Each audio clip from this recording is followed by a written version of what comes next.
One aspect of the Book of Mormon that sometimes turns heads is its usages of the word dragon. Two of these occurrences are quotations from Isaiah, which is not surprising since the word can be found in many passages of the King James Bible.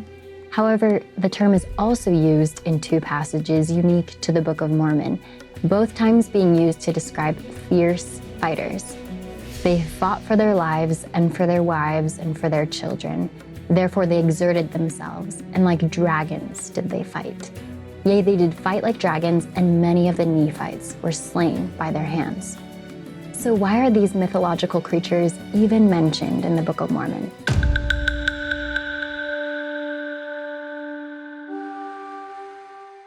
Because this conception of dragons may have originally come from an ancient Israelite view, let's briefly summarize what dragons were in the Near East and in the Hebrew Bible.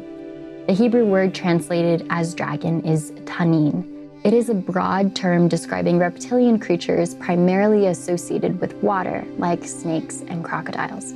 It also represented the watery chaos that came before the creation. Many Near Eastern cultures connected the slaying of a sea monster to the dawn of creation. The Book of Mormon peoples may have taken many of these old world conceptions of a tanin into both the biological and cultural environment of the New World. Biologically speaking, several species of crocodilians can be found in the Americas, and many of these are dangerous to humans. Their ferocity is noted in some of the earliest descriptions of them. The Americas are also home to dangerous serpents, some of which are aquatic. But while a biological Old World tanin, or dragon, can be explained onto New World animals, there is also a conceptual overlap with the mythological idea of a dragon in the New World.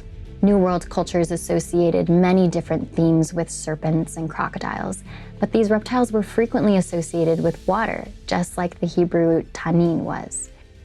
And like Old World creation stories, images from Tulum and the Dresden Codex depict a cosmic flood of water pouring from the mouth of an enormous crocodile. New World cultures also often deified the serpent, and many New World deities appear in serpentine or even crocodilian form. This mythology of serpents and crocodiles was deeply connected to Maya warfare as well. One of the primary supernatural beings associated with war was the war serpent. Combat in ancient Mesoamerica seems to have been sometimes conceptualized as fighters transforming supernaturally into spiritual animals during conflict, and these animals are depicted in the travel regalia of rulers. These spiritual animals were sometimes depicted as serpentine creatures. These beings, or wayab, were typically depicted as jaguars, though some have argued that the associated imagery is actually crocodilian or some combination of jaguar and crocodile. Perhaps these ideas helped create the Nephite imagery of fighting like dragons.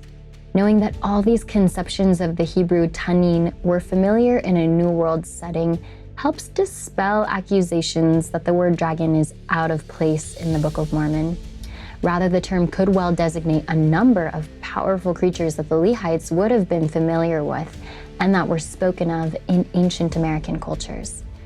This understanding also helps elucidate what the Book of Mormon authors probably had in mind when describing those who fought like dragons. If you'd like to read the full No I article, click the link in the description below.